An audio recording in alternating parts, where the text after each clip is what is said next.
تو قرآن اور سنت کے علاوہ باقی جتنی بھی باتیں ہوتی ہیں اس میں آپ کلام تعریف کے حوالے سے بھی اور تنقید کے حوالے سے بھی آپ کر سکتے ہیں مزین دلائل کے ساتھ. اگر کوئی بھی کرنا چاہے تو ہم کھلے دل کے ساتھ اس کو قبول کرتے ہیں. یہی صوفیاء کا مشرب ہوتا ہے. حدیث شریف کے اللہ کی رحمت وہاں برستی ہے جہاں صالحین کا ذکر ہوتا ہے, اور ایک اور حدیث کا مفہوم کہ صالحین کا جو ذکر ہے یہ گناہوں کا کفارہ ہوتا ہے, اور انبیاء کا جو ذکر ہے یہ عبادت ہوا کرتی ہے. اب آتے ہیں جی اسلامی سلطنت کا جو سب سے زرخیز صوبہ تھا یہ عراق تھا, اور عراق کے اندر اللہ کا ایک نیک آدمی رہتا تھا اور وہ فاقہ کشی کرتا تھا اور کھیتی باڑی کا کام کیا کرتا تھا. ایک دن اس کو سخت بھوک لگی تو ایک ندی کے کنارے جا رہا تھا کہ ندی سے ایک سیب بہتا ہوا آیا, اور وہ سیب اس نے اٹھا لیا اور سیب کا ایک بائٹ اس نے لیا. تو اس کو خیال آیا کہ ہو سکتا ہے کہ یہ سیب جو ہے کس کے کھیت سے آیا, یہ میرے لیے حلال بھی ہے کہ حرام بھی ہے. اسی کشمکش نے اس نے وہ اپنا نوالا نکالا باہر اور اس کو اپنے ہاتھ میں رکھا اور باقی سیب کے ساتھ اس کو رکھا اور چل پڑا جدھر سے ندی آ رہی تھی. چلتے چلتے وہ وہاں پہنچا جہاں سے وہ سیبوں کا باغ شروع ہوتا تھا. تو وہاں پہ کھڑے ہو کر اس نے اس باغ کے مالک سے پوچھا کہ آپ کا ایک سیب ندی کے کنارے آتا گیا اور میں نے اس کو کھا لیا, ایک نوالا لیا ہے, میں واپس لے آیا ہوں. بعد میں مجھے اندازہ ہوا کہ شیطان نے مجھے یہ کھلوایا کیونکہ میرے لیے وہ حلال نہیں تھا, تو آپ یہ مجھے معاف کر دیں یا اس کی اجرت لے لیں.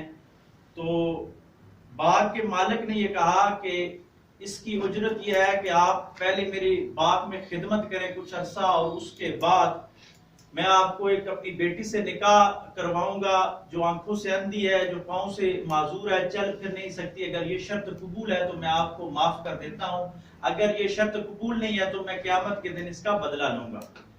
اس اللہ والے نے یہ سوچا کہ آخرت کا جو عذاب ہے وہ بڑا سخت ہوتا ہے, بہتر ہے کہ دنیا میں اس کو بھگت لیا جائے. تو چنانچہ انہوں نے اس کو کہا حنفی سکول آف تھاٹ کے پیروکار ہیں یہاں, حنفی حنبلی, اور حنبلی سکول آف تھاٹ میں رفع یدین کے ساتھ نماز پڑھی جاتی ہے. اور یہ امت کے لیے ایک بڑی بات ہے. جو لوگ یہ کہتے ہیں جی کہ علماء اور صوفیاء آپس میں لڑاتے رہے, سب سے زیادہ شیخ عبد القادر جیلانی رحمۃ اللہ علیہ کو تصوف میں حنفیوں کیا مانا جاتا ہے. کہ آپ پورے ہندوستان میں گھومے, عوام میں خاص کر کے 11ویں شریف کی محافل سجائی جاتی ہیں, اور 11ویں شریف حنفی مناتے ہیں, لیکن ان کو یہ معلوم نہیں کہ جس کی ہم 11ویں منا رہے ہیں وہ تو حنبلی سکول آف تھاٹ کا عالم ہے. اب 11ویں شریف کی تھوڑی سی تفصیل, کیونکہ عوام کے اندر اس میں بڑی ساری کنفیوژن پائی جاتی ہے, تو اس کو میں واضح کرنا چاہتا ہوں کہ 11ویں شریف جو ہے, کچھ لوگ یہ بھی ہمارا مقالہ شروع ہونے سے پہلے بھی سر نے کوشچن کیا تھا کہ جن کے نام پہ 11ویں شریف دی جاتی ہے ان کا مقالہ ہے. تو یاد رکھیے گا صدقہ کوئی بھی وہ اللہ کے نام پہ دیے جاتا ہے, اور اس پہ جو 11ویں دیتے ہیں ان کا بھی یہی یقین ہے, یعنی کتابوں میں یہی لکھا ہوا ہے. 11ویں کی سمپل اتنی بات ہے کہ شیخ عبد القادر جیلانی رحمۃ اللہ علیہ ہر چاند کی 12 تاریخ کو حضور علیہ السلام کی ولادت کے حوالے سے اپنے گھر میں ایک محفل ذکر منعقد کرتے تھے, جس میں لوگوں کو کھانا بھی دیا جاتا, اللہ کا ذکر ہوتا, واعظ و نصیحت ہوتی. اس وقت کا اس علاقے کا جو بادشاہ تھا وہ بھی 12 تاریخ کو محفل کرتا تھا, لیکن اس کی محفل میں کم لوگ آتے, زیادہ لوگ شہر کی کرامت کی وجہ سے ان کی مجلس میں آ جاتے. تو بادشاہ وقت نے آپ کو یہ ریکویسٹ بھیجی کہ آپ تاریخ تبدیل کر دیں, یا آپ 12 کو کیا کریں یا مجھے پیچھے کر دیں یا آپ آگے ہو جائیں. تو آپ نے یہ کہا کہ یہ دنیا دار آدمی ہے, ہو سکتا ہے یہ 12 کو مقدس سمجھتا ہوں میلاد کے حوالے سے, 12 ربیع الاول کی نسبت سے, تو میں پیچھے چلا جاتا ہوں, میں آج کے بعد 11 کو پروگرام کیا کروں گا, آپ 12 کو پروگرام کریں. اللہ کو ان کی یاداب پسند آئی, ان کے مریدین کی بقول کہ 11 ربیع الثانی کو ہی ان کا انتقال ہوا, یعنی یہ جو مہینہ جا رہا ہے 11 ربیع الثانی, اسی میں ہی ان کا انتقال ہوا. ان کے مرنے کے بعد ان کے اصال ثواب کے لیے جو پروگرام سجایا جاتا ہے اس کو 11ویں شریف کہتے ہیں, کیونکہ ہمارے ہندوستان میں آئی تو اردو سے 11ویں, وہ 11ویں چل پڑی, لیکن بیسیکلی یہ اصال ثواب تھا. لیکن یہ اتحاد امت کی اتنی بہترین نظیر ملتی ہے کہ حنبلی سکول آف تھاٹ کے جو عالم ہیں, صوفی ہیں, اس کو حنفی سکول کی خانقاہوں میں نہ پڑھایا جاتا ہے, بلکہ ان کے سال ثواب کے لیے ہر ماہ محافل بھی کی جاتی ہے, ان کی کرامات کا تذکرہ بھی کیا جاتا ہے. تو یہ بات ہمارے سننے والوں کے لیے, ہمارے معاشرے کے لیے اور ہماری عوام کے لیے ایک بڑی اچھی مثال کے طور پہ قائم ہے کہ مسلمانوں کے اندر آپس میں کتنا اتفاق اور اتحاد تھا, کتنا زیادہ نظریاتی اختلافات ہونے کے باوجود آپس میں شیر و شکر ہو کے رہا کرتے تھے. اور اگر فقہ میں کوئی بندہ دوسرے سکول آف تھاٹس کا ہے لیکن تصوف میں دوسرے سکول آف تھاٹ کے لوگ اس سے استفادہ کر لیا کرتے تھے. اس بادشاہ تشریف لے آتے, لیکن جب بادشاہ آتے تو آپ مکان کے اندر تشریف لے جاتے. بادشاہ جب آ کر بیٹھ جاتا تو پھر آپ مجلس میں تشریف لے جاتے تاکہ بادشاہ کی تعظیم کی خاطر کھڑا نہ ہونا پڑے. آپ ان کے مال کو جائز اور حلال نہ سمجھتے تھے, بلکہ آپ ان کو بیت المال میں خیانت کرنے والا سمجھتے تھے. آپ برسر منبر معاشرے کے بٹکے ہوئے افراد کی اصلاح کی کوشش کرتے تھے اور بعض اوقات سخت گرفت فرماتے تھے. اس میں سے کسی سے خوف نہ کھاتے, بلکہ آپ فرماتے میں تم سے حق بات کہہ رہا ہوں, نہ تم سے ڈرتا ہوں, نہ امید رکھتا ہوں. تم اور ساری زمین کے لوگ میرے نزدیک مچھر اور چونٹی سے بھی کمزور ہیں اگر وہ اللہ کی اطاعت نہیں کر رہے, کیونکہ میں نفع اور نقصان سب حق تعالی ہی کی طرف سمجھتا ہوں. کیونکہ وہ یہ سمجھتے تھے کہ رسول اللہ صلی اللہ علیہ وآلہ وسلم سے جب پوچھا گیا کہ کون سا جہاد افضل ہے تو آپ علیہ السلام نے فرمایا کہ ظالم اور جابر حکمران کے سامنے کلمہ حق کہنا جو ہے وہ بہترین جہاد ہے. آپ نے بادشاہوں کو اپنے مختلف جو خطابات ہے اس میں فرمایا, اس میں سے ایک یہاں نقل کیا ہے کہ ہے بادشاہو, ہے غلامو, ہے ظالمو, ہے منصفو, ہے مخلصو. دنیا ایک محدود وقت کے لیے اور آخرت لامحدود مدت کے لیے ہے.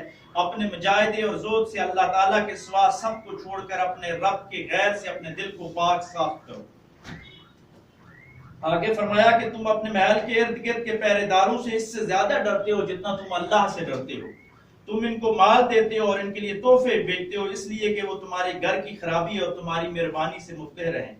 اور آگے فرمایا ہے منافق, یہ مرتبہ تمہیں اپنے نفاق اور ریاکاری سے کب ہاتھ آ سکتا ہے؟ تم تو اپنی مقبولیت لوگوں میں دیکھنا چاہتے ہو, اپنے ہاتھوں کو چموانا چاہتے ہو. تم اپنے لیے دنیا اور آخرت دونوں میں منحوس ہو اور اپنے مریدوں کے لیے بھی جو تمہارے زیر تربیت ہیں. تم ریاکار ہو, جھوٹے ہو, لوگوں کا مال اڑانے والے ہو.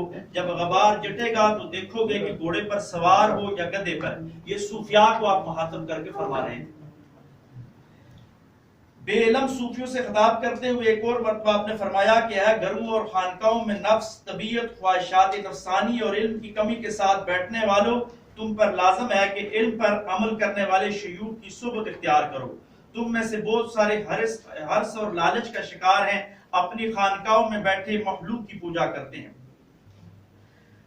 تمہارے علوم کتنے زیادہ ہیں اور تمہارے اعمال کتنے کم ہیں. تم نے اپنے علم کو اپنے نصیبہ کی حفاظت کا ذریعہ بنایا اور کہانیاں اور واقعات کا اضافہ کر دیا. یہ بات تمہیں فائدہ نہ دے گی.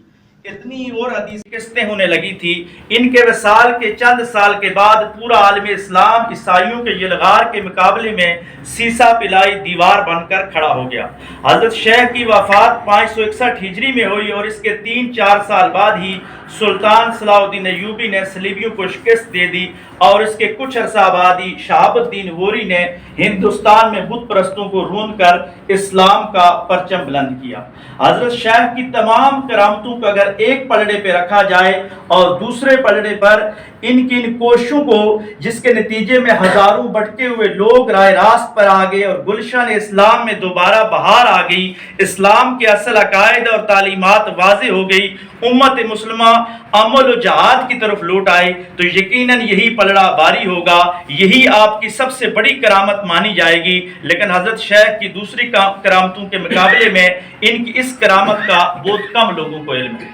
جتنے بھی تصوف کے جو صحیح صوفی گزرے ہیں انہوں نے ہمیشہ اسلامی فلاحی ریاست کی کوشش کی ہے اور وہ کسی بھی انداز کے ساتھ کام کرتے رہے تو ان کا مدعا اور مقصد یہی تھا کہ اسلامی فلاحی ریاست کہیں نہ کہیں کبھی نہ کبھی کامیاب ہو جائے, اور حضرت شیخ نے بھی اسی حوالے سے کام کیا.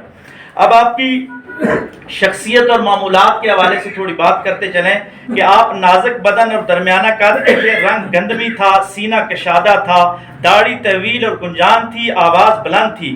ہفتے میں 3 مرتبہ عوامی مجلس سے خطاب فرمایا کرتے اور ہر صبح و شام کے وقت آپ تفسیر, حدیث اور سنت نبوی صلی اللہ علیہ وآلہ وسلم کا درس دیا کرتے. دن کے ابتدائی حصے میں تفسیر اور حدیث, اصول فقہ کی تعلیم دیتے.